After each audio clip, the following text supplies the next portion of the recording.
ಮಳೆ ಅವಾಂತರಾಗಿರುವುದು ಈ KC valley. ಈ ಕೆಸಿ ವ್ಯಾಲಿ ಮೂಲಭೂತವಾಗಿ ನಮ್ಮ ಇವ ಎಸ್ಸಗ್ರ ಗಿರಿಯಿಂದ ಒಂದು ಈ ಕಾಲುವೆ ಇದೆ. ಅಗ್ರದ ಕಾಲುವೆ, ಮತ್ತೆ ಇದು ಸುಡ್ಡೂರು ಏರಿ, ಮತ್ತೆ ಜನಗಡ್ಡ ಕಾಲುವೆ, ಮತ್ತೆ ಮುದುವಾಡಿ ಕೆರೆಯಿಂದ ನಿಮಗೆ ಕಂಪ್ಲೀಟ್ ಮನೆಯವರೆಗೂ ಎಲ್ಲ ಚಾನಲ್ ಇದೆ. ಅದನ್ನ ನವೀಕರಣ ಮಾಡಬೇಕು. ನವೀಕರಣ ಮಾಡಿ ಈ ಕೆಸಿ ವ್ಯಾಲಿಯನ್ನ ಬಿಡಬೇಕಂತೆ. ನವೀಕರಣ ಮಾಡಿದ್ರೆ ಸಾಕು.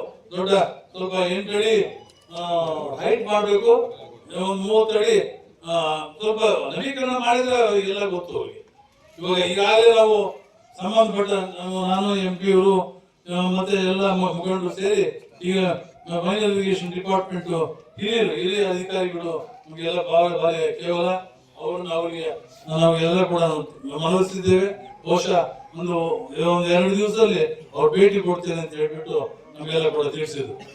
ಅವ್ರ ಸಂತೋಷ ನಿಜವಾಗ್ಲು. ಯಾಕಂದ್ರೆ ಇವತ್ತು ನಾವು ಹೇಳಿದ ತಕ್ಷಣ ನಾಳೆನೇ ಬರ್ತೇನೆ ನಾನು ಅಂತ ಹೇಳ್ತಾ ಇದ್ರು. ಅವ್ರ ಸಂತೋಷ. ಅವ್ರು ತೊಂದರೆ 100% ಕೂಡ ಕೆಲಸ ಆಗುತ್ತೆ.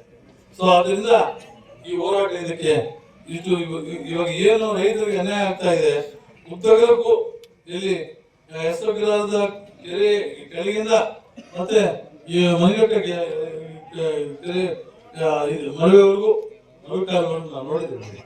ಅಲ್ಲಿವರೆಗೂ ಏನು ಅನ್ಯಾಯಗಳಾಗಿದೆ, ಏನು ಅನಾಹುತಗಳಾಗಿದೆ, ರೈತರಿಗೆ ತೊಂದರೆ ಆಗ್ತಾ ಇದೆ, ಅವೆಲ್ಲ ಕೂಡ ಬಹುಶಃ 2 ವರ್ಷದ ಹಿಂದೆ ಇದಾಗಿತ್ತು. ಆವಾಗ ಸರಿಪಡಿಸಬೇಕಾಗಿತ್ತು, ಸರಿಪಡಿಸಿಲ್ಲ. ನಾವು ಯಾರನ್ನೂ ಬ್ಲೇಮ್ ಮಾಡೋದು ಬೇಡ. ಇದು ನಮ್ಮ ಕರ್ತವ್ಯ. ಇವತ್ತು ನಾವು ಬಂದಿದ್ದೇವೆ, ನಾವು ಈ ಕೆಲಸವನ್ನ ಮಾಡಿಕೊಡ್ತೇವೆ ಅಂತ ಹೇಳ್ಬಿಟ್ಟು ಈ ಸಂದರ್ಭದಲ್ಲಿ ನಿಮ್ಗೆ ತಿಳಿಸೋದಕ್ಕೆ ನಾವು ನಮ್ಮ ಪಾರ್ಲಿಮೆಂಟ್ ಸದಸ್ಯರು ಎಲ್ಲ ಮುಖಂಡರು ಸೇರ್ಕೊಂಡು ಈ ಕೆಲಸವನ್ನ 100% ಕೂಡ ಮಾಡ್ಕೊಡ್ತೇವೆ ಅಂತ ಹೇಳ್ತೇನೆ. ಒಂದು ವೇಳೆ ಇವತ್ತು ನಾವೆಲ್ಲ ನೋಡಿದ್ವಿ, ಇವಾಗ ನಮ್ಮ ಮಿತ್ರರು ಗಲಾಟೆ ಮಾಡ್ಬೇಕು, ನಮ್ಮ ಸಂತೋಷ. ನೀವು ಗಲಾಟೆ ಮಾಡಿ ನಮ್ಮ ಹತ್ರ ಕೆಲಸಗಳು ಪಡ್ಕೋಬೇಕು. ನಾನು ಎಲ್ರಿಗೂ ಎಲ್ಲ ಕಡೆ ಹೇಳುವುದಷ್ಟೇ.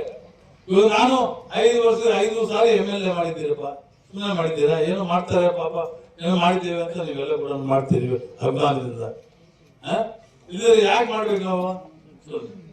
ಕೋಪ ಮಾಡ್ಕೋಬೇಡಿ. ಕೆಲವು ಸಂದರ್ಭಗಳಲ್ಲಿ ಆಗುತ್ತೆ, ಇವೆಲ್ಲ ಕೂಡ ಆಗುತ್ತೆ. ದಯಮಾಡಿ ಮಾಡ್ಕೋಬೇಡಿ.